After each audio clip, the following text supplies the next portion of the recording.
I just have a letter that I want to address Costa. And first of all, I want to say that I'm sorry that you got caught up in all of this, just like I'm sorry that the whole world did. And I know how hard it is when somebody second guesses your decisions when they don't know everything that you know. I'm not here to second guess you or to judge you, but I want to give you a point of view. I want to give you the pieces that I have, the knowledge that I had at the time, and I hope that one day you will let me know what pieces and variables that you were working with and why you made the decisions that you made. Because I think that that's how we learn from each other. It's how we learn from experiences. It's how we learn how to do something better the next time it comes along. It's the acquisition of knowledge is through experience. So I wanted you to know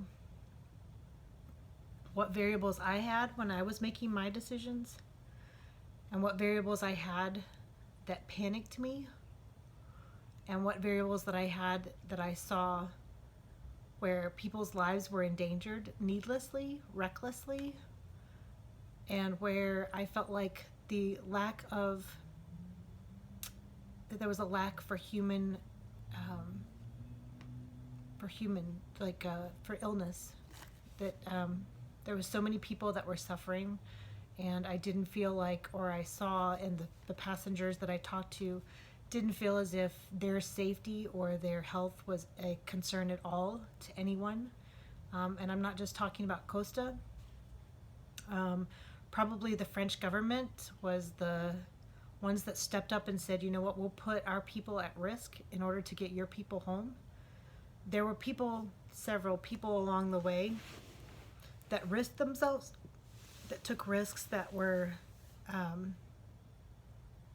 maybe risks that shouldn't have been taken, but I still applaud them for taking that risk and feeling like it was important enough to get us home. But I want to point out some of the places where growth and learning needs to take place, but I want to read this letter. I purchased a 17-day transatlantic cruise with you. It was only my second cruise ever. My first was a 3-day solo cruise. I went on this cruise solo and chose you because I loved Europe. I was infatuated with the idea of taking a cruise on a little piece of Europe. I knew I would be scared crossing the Atlantic solo, but I was so excited about the challenge. I trusted you without a second thought. As the date drew near, I saw the emergency in Asia. Your decision not to react to the hysteria was reassuring because I felt as though you knew more than I did and were confident you could handle the emergency, or that it didn't affect us. When you sent the email 8 hours before boarding that we would not be continuing to Italy, I felt like, at least at the time, that was wise. The first clue that I couldn't trust you was seeing people in the queue that had symptoms but were still being allowed to board. Or the first day when I went up on deck and everyone was coughing. I kept telling myself that some could be smokers, or have regular coughs, or just be normal stuff. I was determined to put this out of my mind, but I started to talk to some with symptoms, and they too had made excuses for their illness. I just have a cold, or I was hot and I turned on the air conditioning and I'm reacting to the air conditioning, or I have COPD and my cough gets worse sometimes when I'm around others that are coughing. We all made excuses. When you offloaded a person in San Juan by ambulance, I videotaped it, and as the medic exited the back, she wore only gloves. It never dawned on me she might be treating a viral illness because she wasn't properly protected. When I found out that you were going to head into open waters after knowing that someone had just been taken off your ship with a possible deadly virus, I not only didn't trust you, but now I was scared of you. This went from reckless behavior to almost homicidal behavior. You had a crew and staff who were at the 14-day mark of exposure with this couple, and many of those on board were also had been on board for 14 days. If you had all fallen ill around the same time, we could have been at sea with no one to run the boat. If your medical staff had been affected or exposed, it wouldn't matter how great your hospital was. There would be no one to treat patients. From the time you made that decision, my life became a nightmare where I felt like I was the only one on board that cared about those around me. I screamed at your staff. I explained to them how reckless that decision was to go into waters 2,000 miles from shore. The next deadly decision you made, to stop all free activities and only keep the live music at the bars, quadrupled the gathering sizes and the bar tabs. And you had the nerve to tell us that it was because of your president's reaction not wanting the group sizes to be very large. Your staff allowed 260 people, most of whom were very sick, to board a plane at the height of their illness with only lunch the day before, meaning that they would go 24 hours without food or much water. Temperature checks were done, but no one cared about the coughs. No one cared about the respiratory distress, the coughing, or the pale or the weak. You basically released your patients into an environment that you knew was dangerous and long. We were up in the air with no medical staff. There was no transfer of patient care. You basically deemed that if someone didn't have a temperature, it didn't matter if they were coughing, it didn't matter if they had pre-existing conditions that made that cough almost deadly. We got on that plane, and in the air, I realized about 45 minutes to an hour into the flight that we may actually lose people, and we may not just lose one on that flight. I can't tell you how scared it was, being an unlicensed medic, an unlicensed person that had nursing experience but no nursing license, trying to handle the medical emergencies that were going on board. I know that you made the best decisions that you felt at the time. But when we're scared, when we're panicked and we want to get home, sometimes we just think about ourselves or our families or the people that we want to get back to. We want to get back to a normal place, and I've seen it hands down all over the United States, where people get to a place that they feel like it's not home, and no matter what, they want to get home. And I think that that's what you made your decisions based on, is that you needed to get back to Italy and you were going to do whatever you had to get back there. But in doing so, in not stopping, and not staying near shore where you had the backup, where you had medical personnel that could board that boat to help you, when you made that decision to go into open waters, you endangered not only your passengers and your crew and your staff, but you endangered yourself. I am now exposed. I have a white blood cell count that's low and neutrophils that are high, and nobody that wants to test me for the virus. But I know I probably have it because those counts signify that I probably do. I'm not concerned about the virus. I'm concerned about what the panic does to people that are reacting to the virus. That's why I went on the cruise. That's why I still think that the reaction that we're having is incredibly dangerous.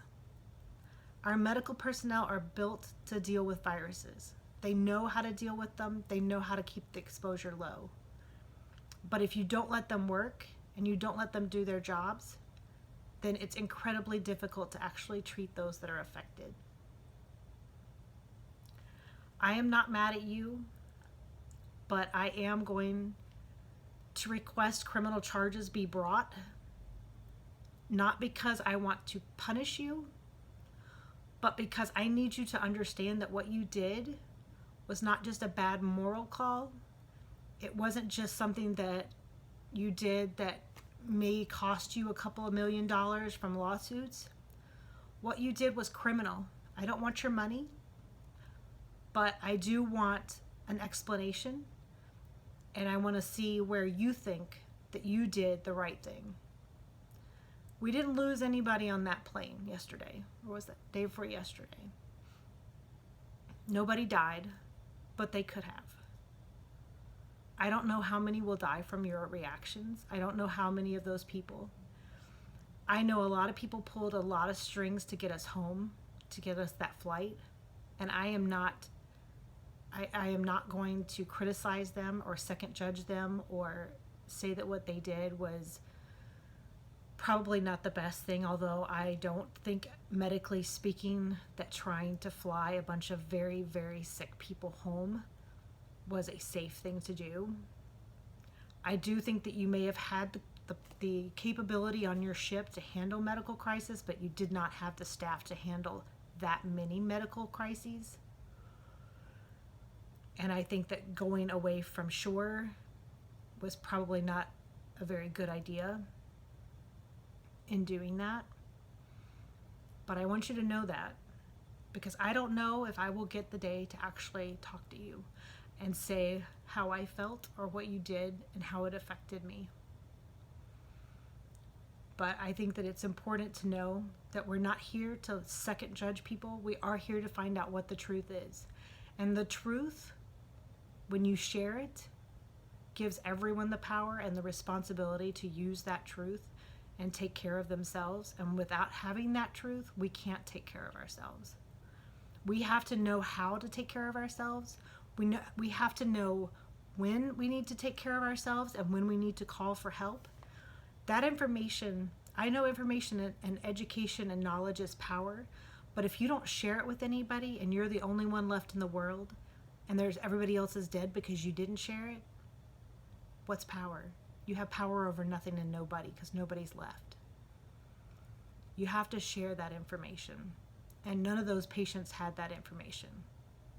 None of those patients could protect themselves and know that they needed to be in their cabins if they were coughing, that they most likely were positive for the coronavirus, instead of saying, it's okay, you can go on out there.